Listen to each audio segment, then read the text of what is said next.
अवस्था में, जैसा इस टेक्स्ट में बताया है, गहरे ध्यान से वो अनुभव होता है जिसे इंद्रियों से परे का आनंद कहते हैं, जो आम सुख दुख वाली फीलिंग से बिल्कुल अलग होता है। पर ये सुनने में जितना आसान लगता है उतना है नहीं। खुद अर्जुन ये मुश्किल बताते हैं।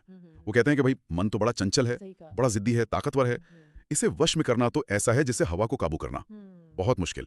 ये बात तो शायद हम सब कहीं ना कहीं रोज महसूस करते हैं। सही कहा, बिल्कुल। और यहीं पर श्री कृष्ण का जो आश्वासन है वो बहुत मायने रखता है। वो मानते हैं कि हाँ, मन चंचल है, मुश्किल है साधना, पर नामुमकिन नहीं। कहते हैं कि अभ्यास और वैराग्य, इनसे इसे वश में किया जा सकता है। अभ्यास मतलब लगातार कोशिश करते रहना, और वैराग्य यानी दुनियावी चीजों और नतीजों से एक तरह की मानसिक दूरी रखना, उनके मोह में नहीं फंसना। ये दो चीजें एक तरह से सेल्फ कंट्रोल की चाबी हैं। अच्छा, तो फिर ये जो योगी है जो इस रास्ते पर चलता है, उसे कहाँ रखा गया है? मतलब उसका क्या दर्जा है? हाँ, ये भी एक महत्वपूर्ण बात है। ये व्याख्या बताती है कि ऐसा योगी तपस्वियों से भी श्रेष्ठ है, सिर्फ ज्ञान की बातें करने वालों से या सिर्फ कर्मकांड करने वालों से भी, उनसे भी ऊपर। इसीलिए अर्जुन को योगी बनने को कहा गया है।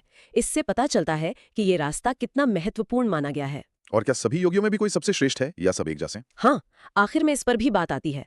कहा गया है कि सभी योगियों में भी सबसे श्रेष्ठ वो है जो पूरी श्रद्धा और विश्वास के साथ अपने मन को ईश्वर में लगाकर लगातार उनका ध्यान करता है, भजन करता है। यहाँ आकर ध्यान योग में भक्ति का तत्व जुड़ जाता है। तो ये सिर्फ एक मानसिक कसरत नहीं